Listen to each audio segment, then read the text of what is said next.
പൗരന്മാരെ മതത്തിന്റെ പേരിൽ വിഭജിക്കുന്ന പൗരത്വ ഭേദഗതി നിയമത്തിനെതിരെ രൂക്ഷ വിമർശനവുമായി തമിഴ് നടനും തമിഴക വെട്രിക്കഴകം പ്രസിഡന്റുമായ വിജയ്.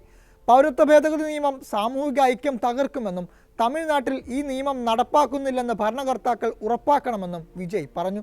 രാജ്യത്തെ ജനങ്ങളുടെ ഐക്യത്തെ തകർക്കുന്ന CAA പോലുള്ള ഒരു നിയമങ്ങളും നടപ്പാക്കരുതെന്നും തമിഴക വെട്രിക്കഴകത്തിന്റെ സമൂഹ മാധ്യമ അക്കൗണ്ടിൽ പങ്കുവച്ച കുറിപ്പിൽ വിജയ് അഭിപ്രായപ്പെട്ടു. തമിഴ്നാട് മുഖ്യമന്ത്രി MK സ്റ്റാലിനും പൗരത്വ ഭേദഗതി നിയമത്തിനെതിരെ രംഗത്തെത്തിയിരുന്നു. തെരഞ്ഞെടുപ്പ് ലക്ഷ്യമിട്ട് മതവികാരം ഉയർത്താനുള്ള നീക്കമാണിത്. കേന്ദ്രത്തിന്റെ വിഭജന അജണ്ട CAA ആയുധവൽക്കരിച്ചു. ജനങ്ങൾക്ക് പ്രതീക്ഷ നൽകുന്ന മനുഷ്യത്വത്തിന്റെ പ്രതീകമാകുന്നതിന് പകരം നിയമം മുസ്ലിങ്ങളോടും ശ്രീലങ്കൻ തമിഴരോടും വിവേചനം കാട്ടുന്നു.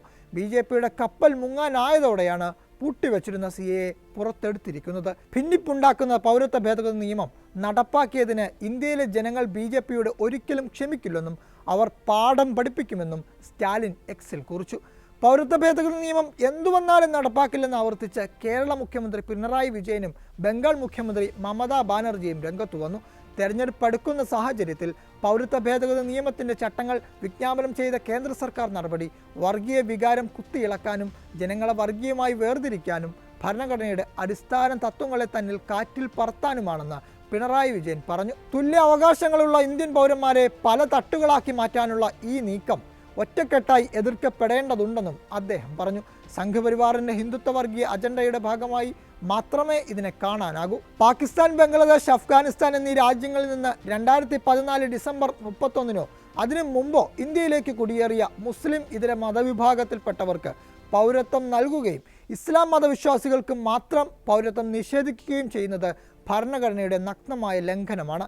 മതാടിസ്ഥാനത്തിൽ ഇന്ത്യൻ പൗരത്വത്തെ നിർവചിക്കുകയാണ്. ഇത് മാനവികതയോടും രാജ്യത്തിൻ്റെ പാരമ്പര്യത്തോടും ജനങ്ങളോടുമുള്ള തുറന്ന വെല്ലുവിളിയാണെന്നും അദ്ദേഹം ചൂണ്ടിക്കാട്ടി. പൗരത്വ നിയമ ഭേദഗതിക്കെതിരെ പ്രമേയം പാസാക്കിയ ആദ്യ നിയമസഭ കേരളത്തിൻ്റെതാണ്. സംസ്ഥാനത്ത് NPR നടപ്പാക്കില്ലെന്ന് പ്രഖ്യാപിച്ച സർക്കാരാണ് കേരളത്തിലേത്. ജനകീയ പ്രതിഷേധങ്ങളും വിമർശനങ്ങളും കണക്കിലെടുക്കാതെ വർഗീയ അജണ്ട നടപ്പാക്കുമെന്ന വാശിയാണ് സംഘപരിവാർ കാണിക്കുന്നത്. മുസ്ലിങ്ങളെ രണ്ടാം തരം പൗരന്മാരായി കണക്കാക്കുന്ന പൗരത്വ ഭേദഗതി നിയമം കേരളത്തിൽ നടപ്പാക്കില്ലെന്ന് പലവട്ടം സർക്കാർ ആവർത്തിച്ചതാണ്. അതാണ് ഇപ്പോഴും അടിവരയിട്ട് പറയാനുള്ളത്. ഈ വർഗീയ വിഭജന നിയമത്തെ എതിർക്കുന്ന കാര്യത്തിൽ കേരളമാകെ ഒന്നിച്ചു നിൽക്കുമെന്നും മുഖ്യമന്ത്രി പ്രസ്താവനയിൽ അറിയിച്ചു. ജനങ്ങളെ പരസ്പരം വിഭജിക്കുന്ന നിയമം തങ്ങൾ നടപ്പാക്കില്ലെന്ന് ബംഗാൾ മുഖ്യമന്ത്രി മമതാ ബാനർജിയും പറഞ്ഞു.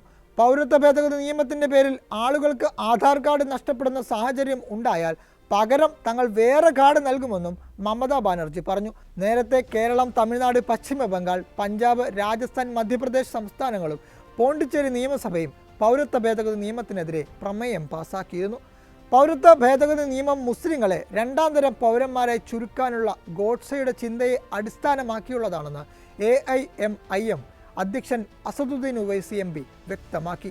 CAA കൊണ്ടുവരുന്നത് മുസ്ലിങ്ങളെ മാത്രം ലക്ഷ്യമിട്ടാണെന്നും അതല്ലാതെ മറ്റൊരു ലക്ഷ്യവും അതിനില്ലെന്നും ഉവൈസി എക്സിൽ കുറിച്ചു. പീഡിപ്പിക്കപ്പെടുന്ന ആർക്കും അഭയം നൽകാം, എന്നാൽ പൗരത്വം മതത്തിൻ്റെയും ദേശീയതയുടെയും അടിസ്ഥാനത്തിൽ ആയിരിക്കരുത്. എന്തുകൊണ്ടാണ് ഈ നിയമം 5 വർഷമായി നടപ്പാക്കാതിരുന്നതെന്നും ഇപ്പോൾ എന്തുകൊണ്ടാണ് വിജ്ഞാപനം ഇറക്കിയതെന്നും സർക്കാർ വിശദീകരിക്കണം. NPR, NRC എന്നിവയ്ക്കൊപ്പം CAAയും കൊണ്ടുവരുന്നത് മുസ്ലിങ്ങളെ മാത്രം ലക്ഷ്യമിട്ടാണ്, അതല്ലാതെ മറ്റൊരു ലക്ഷ്യവും അതിനില്ല. CAA, NPR, NRC എന്നിവയെ എതിർത്ത് തെരുവിലിറങ്ങിയ ഇന്ത്യക്കാർക്ക് വീണ്ടും അതിനെതിരെ രംഗത്ത് വരികയല്ലാതെ മറ്റു മാർഗമില്ലെന്നും ഉവൈസി കൂട്ടിച്ചേർത്തു. അതേസമയം പൗരത്വ ഭേദഗതി നിയമത്തിൽ ഔദ്യോഗിക വിജ്ഞാപനം പുറത്തിറങ്ങിയതോടെ സംസ്ഥാന സർക്കാർ നിയമ പോരാട്ടത്തിന് നീക്കം ആരംഭിച്ചു. വിജ്ഞാപനത്തിനെതിരെ സുപ്രീം കോടതിയെ സമീപിക്കാനാണ് ആലോചന. ഇതുമായി ബന്ധപ്പെട്ട് പുതിയ ഹർജി നൽകുന്ന കാര്യത്തിൽ നിയമോപദേശം തേടിയിട്ടുണ്ട്. വിജ്ഞാപനം സ്റ്റേ ചെയ്യണമെന്നാവശ്യപ്പെട്ട് മുസ്ലിം ലീഗും സുപ്രീം കോടതിയിൽ ഹർജി നൽകും.